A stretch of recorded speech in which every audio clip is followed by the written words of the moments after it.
इसी इस तरह श्री सुखदेव जी कहते हैं कि हे राजन परीक्षित, तुमने लगातार 7 दिन तक कथा श्रवण की है और भगवान हरि का कथा का रसपान किया है। अब तुम्हारे लिए कोई भय नहीं रहा है। श्री सुखदेव जी राजा परीक्षित से कहते हैं, भैया शांति बनाए रखें, परीक्षित मोक्ष की कथा है, ज्यादा नहीं 10 मिनट का समय है।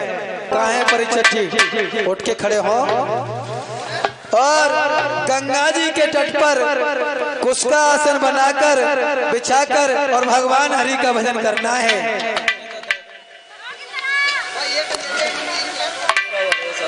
और साथ ही हमारे राम गोपाल भैया जी 2 से 1 के हार से जो राम गोपाल, बोलिए सतगुरुदेव भगवान की जय।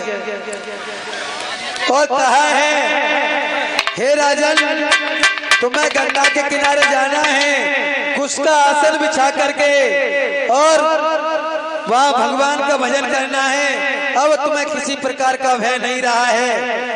एक फूल लिया है तो फूल दिया इधर,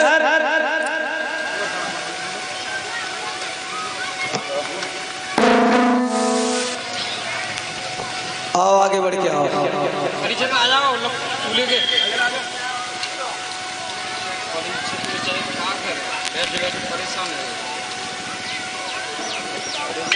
ये पकड़ के नागा बना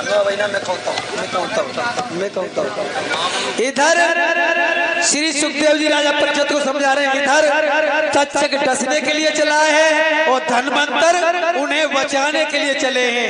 बीच में दोनों की तकरार हो जाती है।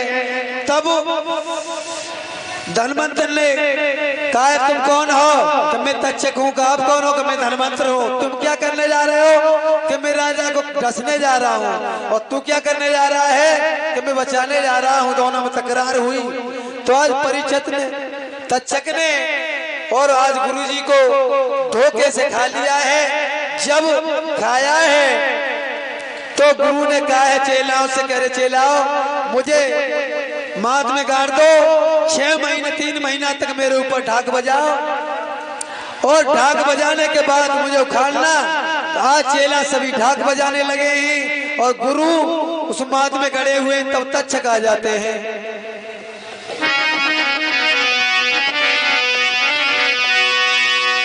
और मीठी बोली कोयल की सुन कौआ रे, मीठी बोली कोयल की सुन कौआ रे, जगह अपनो करियो।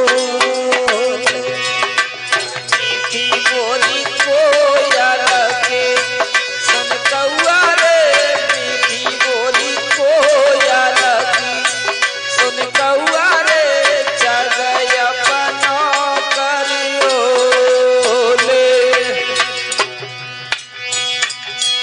अरे जगह अपनो कर ले मीठी बोलवानी, और पिया गए परदेस याद में विकल भई महारानी। जयपत की याद सतावे और पिया गए परदेस याद में, खानों तक नहीं खावे गुइया। मीठी बोली कोयल की सुन कौआ रे, मीठी बोली कोयल की सुन कौआ रे, जगह अपनो करियो।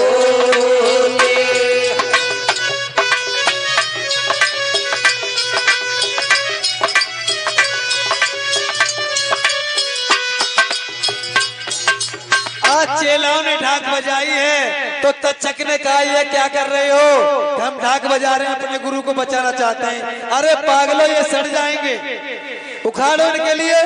आज तक्षक ने खुड़वा दिया तो गुरु ने कहा मैं अब नहीं बच सकता हूँ। गुरु जी फिर क्या करें? तुम 1400 चेला और हमें रांध के खा जाओ।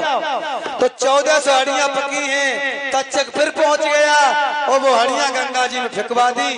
जाते वक्त गुरु कह गए थे चेलाओं से, चेलाओ तुम हड्डियों को रांध कर खा लोगे तो 1400 चेला धनवंतर हो जाओगे। जब तक्षक ने हड्डियां फेंकवा दी, एक चेला ने थोड़ा सा आमिष चाट के देख लिया बस इतनी ही विद्या उत्तर प्रदेश में रह गई, नहीं सारी की सारी विद्या बंगाले के लिए चली गई। और बंगाले में गंगो धोबी अपने पति से रूठ करके आई है, भूख लगी है, हड़िया मिल गई, उस हड़िया को खा गई, सारी विद्या बंगाले में पहुंच गई। बोलिए वृंदावन बिहारी लाल की जय हो।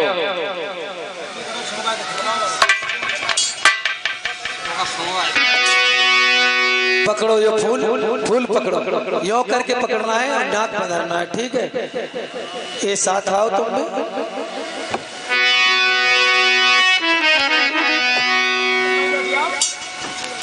बैठ जाओ, बैठ जाओ। कि नाक तक फूल जाते जाते आप काल महीपति का जय हो। तक्षक द्वारा दे हुआ द्वापुर सम्राट परीक्षित का।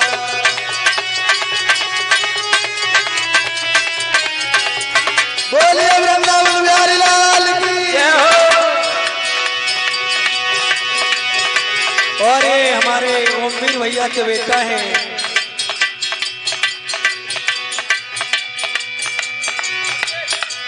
अजेश, अंतेश, अभिषेक, ये छोटे से छैया हैं, 1 से 1 रुपए के हार से, और हमारे सर पे पगड़ी पहना करके और साथ ही कलाकारों को सम्मानित करते हैं। भगवान की दीर्घ आयु करे, लंबी आयु बढ़ाए। या फूल के ले पीछे फेंक दो, आगे बढ़ जाओ। अब वहां नहीं बैठना, तुम्हारे लिए फूल को पीछे डाल करके इधर बढ़ जाओ आगे के लिए। अरे पीछे डालो, पीछे फेंक दो। नाक तक फूल जाते जाते, वहां नहीं बैठाना है, वहां नहीं बैठना है। पहुंचा काल महीपति का प्यारे, तक्षक द्वारा दे हुआ द्वापुर सम्राट परीक्षित का।